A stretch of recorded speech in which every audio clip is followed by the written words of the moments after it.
날마다 하나님과 함께 하루를 시작하시는 여러분에게 우리 주님의 은혜와 평강이 가득하시기를 간절히 축복합니다. 오늘 함께 보실 하나님의 말씀은요. 느헤미야 13장 28절부터 31절 말씀입니다. 구약성경 느헤미야 13장 28절부터 31절 말씀입니다. 느헤미야 13장 28절 대제사장 엘리야십의 손자 요야다의 아들 하나가 호론 사람 산발랏의 사위가 되었으므로 내가 쫓아내어 나를 떠나게 하였느니라. 내 하나님이여, 그들이 제사장의 직분을 더럽히고 제사장의 직분과 레위 사람에 대한 언약을 어겼사오니 그들을 기억하옵소서. 내가 이와 같이 그들에게 이방 사람을 떠나게 하여 그들을 깨끗하게 하고 또 제사장과 레위 사람의 반열을 세워 각각 자기의 일을 맡게 하고 또 정한 기한에 나무와 처음 익은 것을 드리게 하였사오니 내 하나님이여 나를 기억하사 복을 주옵소서. 아멘. 자, 드디어 이제 느헤미야 마지막 장 13장으로 넘어왔습니다. 13장은요, 사실 두 부분으로 우리가 나눌 수 있습니다. 첫 번째는 1절부터 4절까지의 말씀이고요. 그리고는 1절부터 3절까지의 말씀이고, 그리고는 4절부터 마지막 절까지의 말씀이라고 이야기할 수 있겠습니다. 먼저 1절부터 3절을 우리가 함께 본다면요. 바로 이 문단에서는 1절부터 보면 이렇게 나오죠. 그날 모세의 책을 낭독하여 백성에게 들렸는데 그 책에 기록하기를 암몬 사람과 모압 사람은 영원히 하나님의 총회에 들어오지 못하리니라고 시작하고 있습니다. 1절에 보시면 그날이라고 나오고 있죠. 이 날에 대한 부분들, 그래서 1절, 2절, 3절까지의 이야기가 바로 예루살렘 성벽을 하나님 앞에 봉헌할 때, 거행할 때, 그때 이스라엘 공동체 내에 이방인들이 있었던 그 이방인들을 축출해내는 그 일들을 이야기하고 있다. 말씀드릴 수 있겠습니다. 그래서 2절에 보시면 이들을 뭐라고 얘기하냐면 이는 그들이 양식과 물로 이스라엘 자손을 영접하지 아니하고 도리어 발람에게 뇌물을 주어 저주하게 하였습니다. 그러나 우리 하나님이 그 저주를 돌이켜 복이 되게 하셨다 하였는지라. 이렇게 말씀하고 있습니다.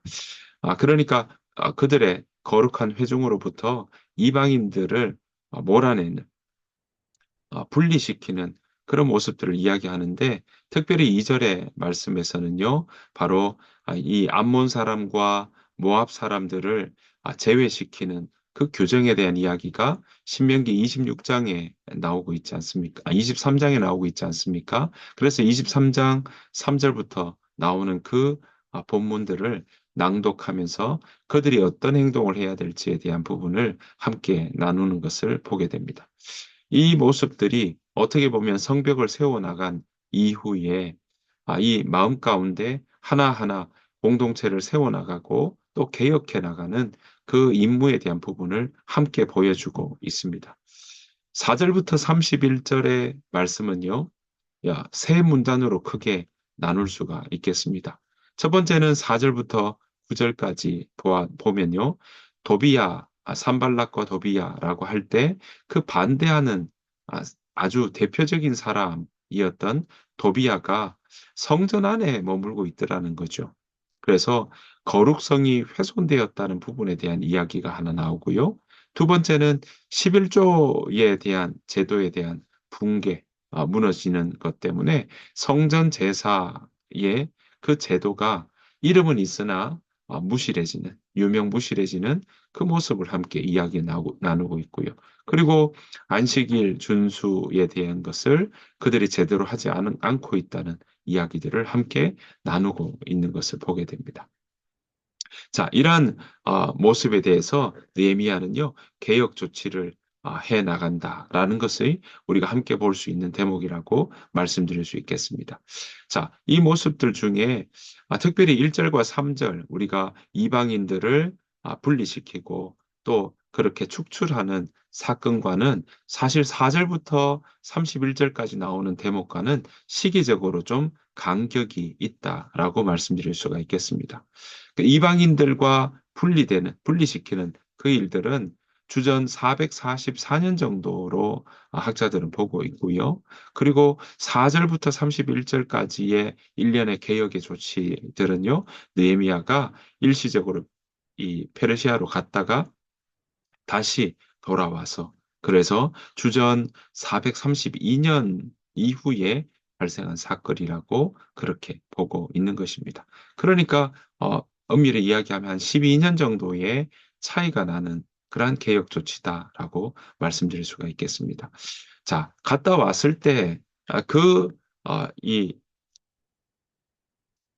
시간적 갭을 생각하면서 본다면 4절 말씀에 이렇게 이야기하죠. 이전에 우리 하나님의 전에 방을 맡은 제사장 엘리야십이 도비야와 연락이 있었으므로 이렇게 시작하고 있습니다.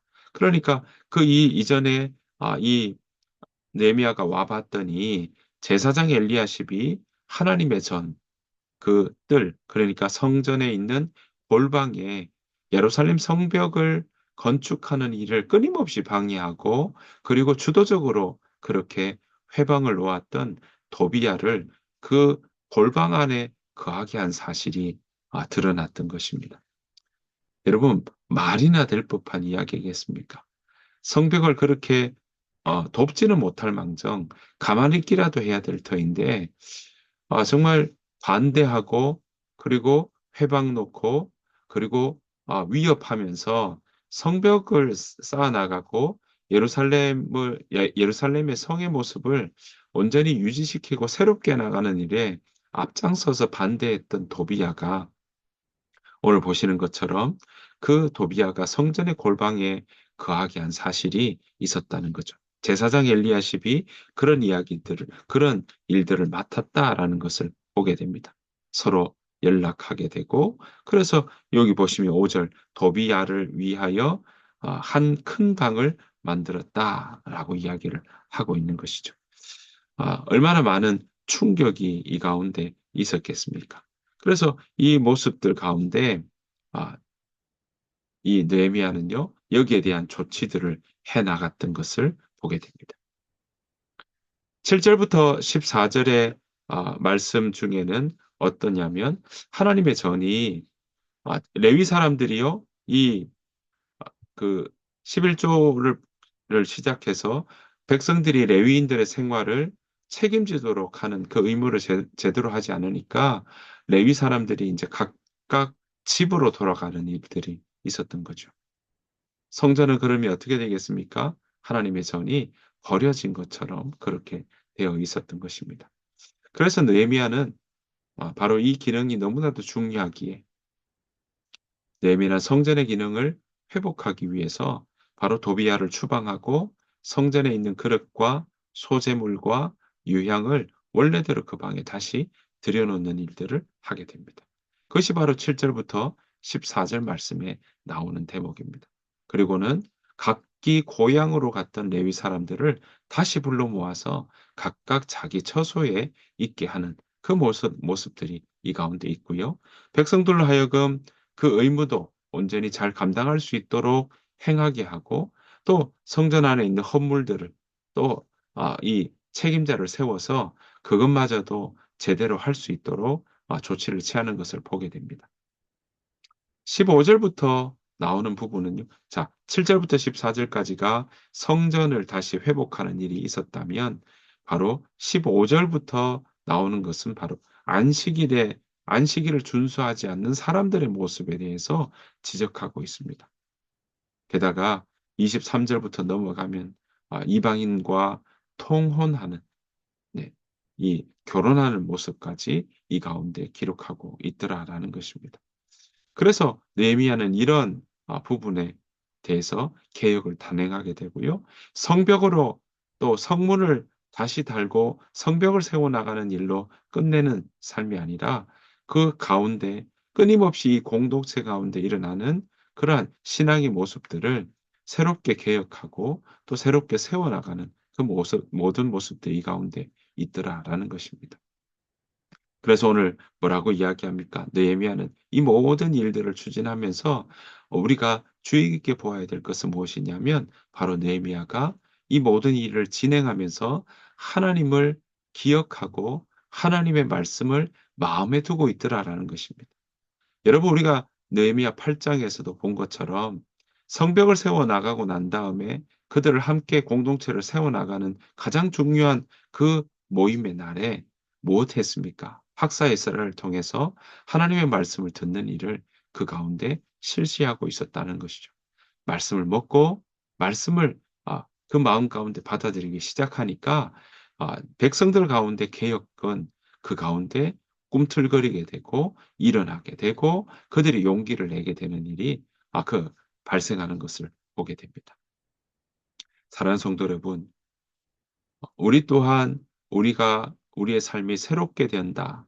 또 우리가 거듭 우리의 마음들을 다시금 심기일전한다라고 할 때, 그리고 우리가 방향을 잃어버려서 다시금 하나님께로 나아가겠다라고 할 때 우리가 빼놓지 않아야 될 것은 바로 하나님의 말씀을 묵상하고 읽는 것입니다. 하나님의 뜻을 알아가는 것을 놓치지 않는 것입니다. 그 삶이 우리 가운데 있을 때 우리는 흔들리지 않게 되는 것이죠. 그리고 또 새롭게 회복되는 일들이 일어난다라는 것을 우리는 기억해야 할 것입니다. 여러분 느헤미야는요. 개혁을 말씀과 기도로 해 나가고 있습니다. 수문학 광장에서 읽었던 말씀처럼 말씀으로, 그리고 그 말씀 붙잡고 그들이 무엇을 해야 될지 회개하고 돌이키고 그리고 이방인들을 분리시켜 나가는 그러한 일들처럼 기도하며 그 모든 일들을 지금 느헤미야도 우리 함께 읽었던 28 절부터 31절 말씀도 다 기도 내용 아니겠습니까? 그래서 느헤미야는 바로 기도합니다. 그래서 말씀과 기도로 이 모든 일들을 새롭게 해 나가고 있다라는 것입니다. 그도 그럴 것이 여러분 거룩은요. 바로 새롭게 되는 겁니다. 구별된다라는 것이 뭐겠습니까? 새롭게 되는 겁니다.